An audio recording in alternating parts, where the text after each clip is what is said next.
Hello viewers, আশা রাখি সবাই ভালো আছেন। চলে আসলাম আজকে আমরা নতুন একটি ভিডিও নিয়ে। আজকে আমরা এই ভিডিওতে বেসিক্যালি আলোচনা করব বাজার বিশ্লেষণ নিয়ে।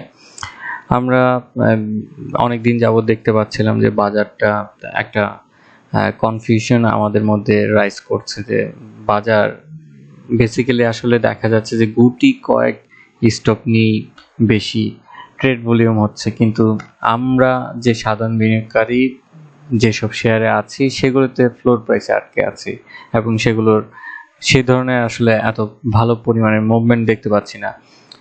এমন না যে এইখানে সাধারণ বিনিয়োগকারী আপনার প্রফিট করছে না, কিন্তু যেটি করছে সেটি হচ্ছে যে ধরে নেন 100 জনের মধ্যে হয়তো 1 থেকে 2 জন, এর উপরে আমার কাছে মনে হচ্ছে না যে সাধারণ বিনিয়োগকারী খুব সবাই ভালো আকার প্রফিট করছে।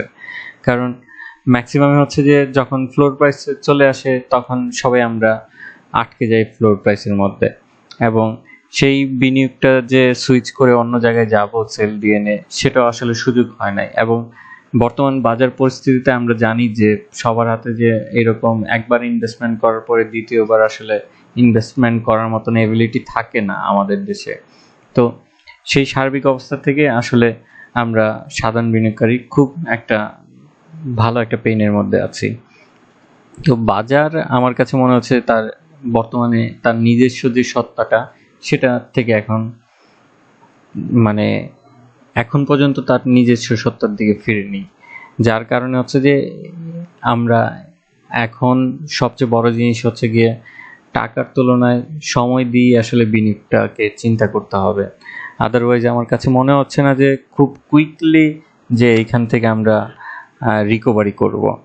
বাজার হয়তো অক্টোবরের দিকে আমার কাছে মনে হচ্ছে কিছুটা শুরুর দিকে ঘুরে দাঁড়াতে পারে, বাট স্টিল নাও সেটা আসলে ডিপেন্ড করবে যে সব কিছুর উপরে যে কোম্পানিগুলো কীরকম ভালো ডিভিডেন্ড দিচ্ছে এবং মার্কেটে আরও আপনার ভালো ভালো ইনস্টিটিউটের ইনভেস্টমেন্ট আসছে কিনা, এবং গুটি কয়েক শেয়ারের মধ্যে না থেকে আরেকটু ডিফারেন্ট শেয়ারগুলোর দিকে স্প্রেড হচ্ছে কিনা, এর উপরেই আসলে প্রেজেন্ট করবে।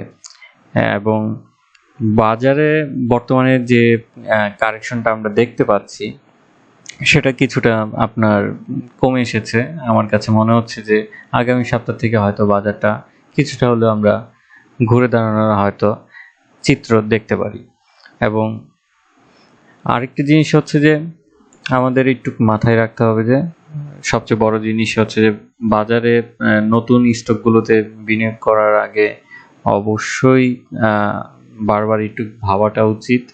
এবং বর্তমানে এমন একটা সিচুয়েশন যে আপনি ফ্লোরে কিনে রাখলেন, কিন্তু সেই স্টকটা যদি অবস্থান বর্তমানে যদি অ্যাজ এ কোম্পানি হিসেবে যদি বাজে থাকে, তাহলে দেখা যেতে পারে যে ফ্লোর প্রাইস থেকে কিছু টাকা বেড়ে নিয়ে আবারও ধপাস করে হয়তো নেমে যাচ্ছে।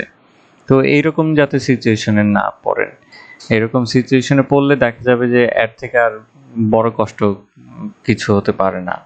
তো নতুনদের ক্ষেত্রে এটা থাকবে, নতুন ইনভেস্টমেন্টদের ক্ষেত্রে। এবং পুরাতন যেটা আছে সেটা আসলে আমি এতটুকু বলবো যে আসলে আমি নিজেও অনেক স্টকগুলোতে আটকা পড়া।